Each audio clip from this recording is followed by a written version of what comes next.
I am your legendary commander here, and welcome back to another episode of Ark Survival Evolved. Today, we're testing out the mech. We're going to go ahead and play around with it today, learn everything we can. At the same time, I got a request about turret soaking, so we're going to hit the mech up before I do actually some of the other dinos.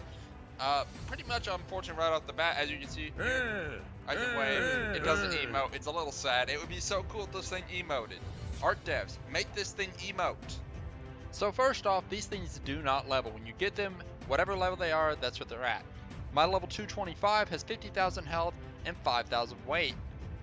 Meanwhile, the other one has about 1,200 weight with only about 5,500 health.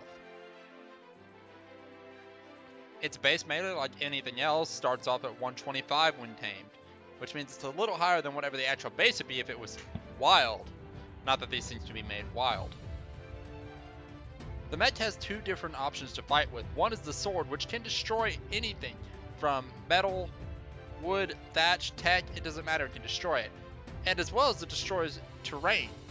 Well, the gun also does the same, however, the sword does not work on the mech, so if I were to get into a combat with one of my own friendly mechs, I can't hurt it.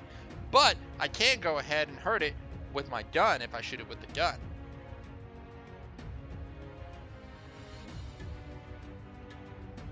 The shots have a bit of a poor travel time and they drain a lot of energy fast, so firing these off you must fire it in 3-shot bursts, and as you can see I did make contact with the dino and it didn't do a lot of damage. So when going to the other mech, the damages should be higher, and that's very much true. The damages scale much better as the higher level one has about 300% attack, so the gun does scale along with it. Still doesn't make worth firing. The sword is a very effective weapon itself. As you can see, it actually swung and hit harder than the gun did. And what's really nice about it is you can't damage your own tech suit or your ally tech suit with your sword. However, the gun uses explosive damage, which can damage other people's tech suits that are on the same team. For those of you wondering, the mech is also only a one-man unit, so you can't be putting 2, 3, 4, 5 people in this thing. The mech runs off of elements, so when your energy runs out, it just instantly recharges with another piece of element.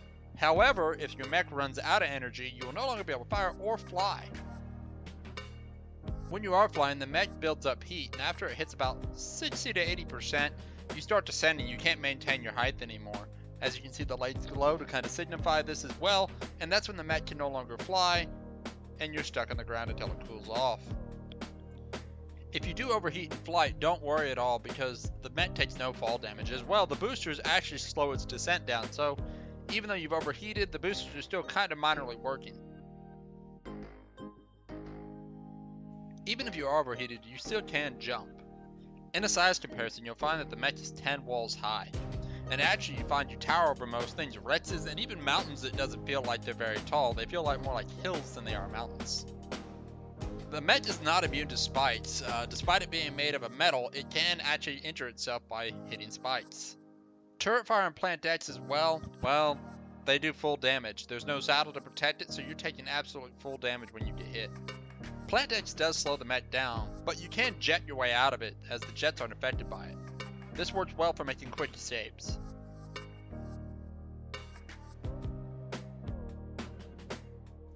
When it comes to structure damage, the mech does a really good job about destroying stone.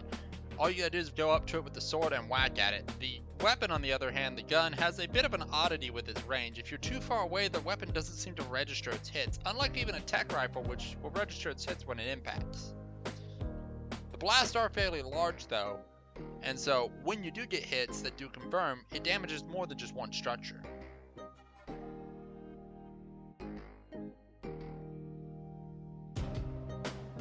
One thing to note about that sidearm though is that it works very good at killing plant decks. You can remove plant decks off a wall pretty easy with this.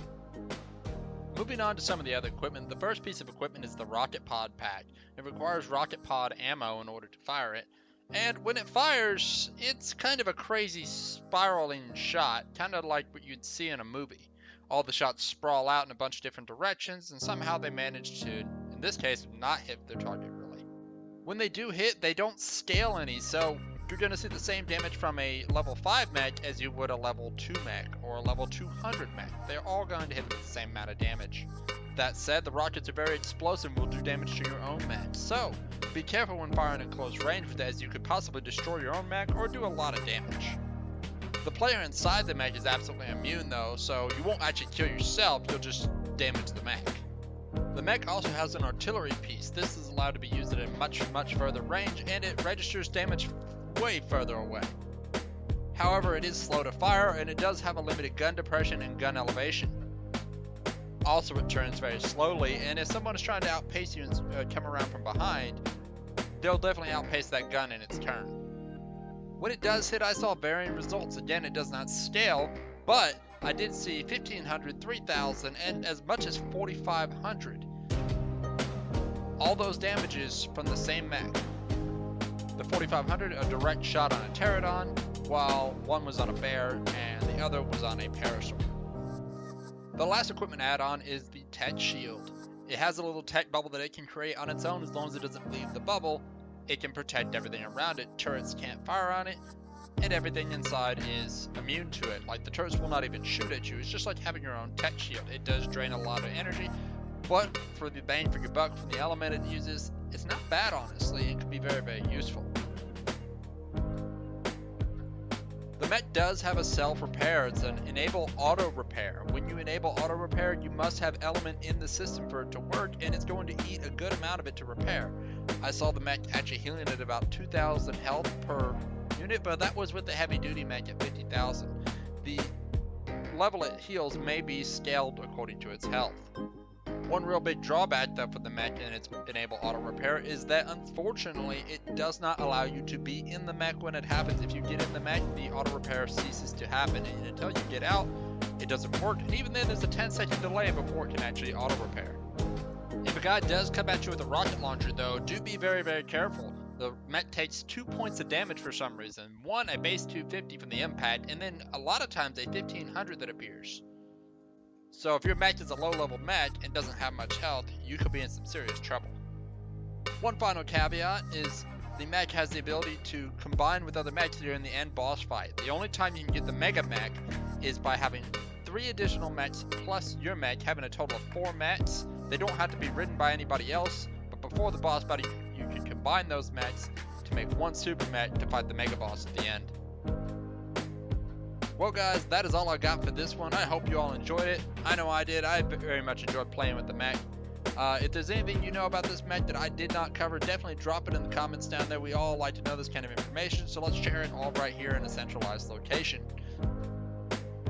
And if you did like this video, hit that like button. If you liked it, why not just subscribe as well, because apparently you like this one, you'll probably like a few more of my videos. And head on over to Vapetrain's channel, show him some love. Get him up to that 1,000 subscriber mark. But that's gonna be it for this video, guys. Y'all take care, and I'll catch you next time.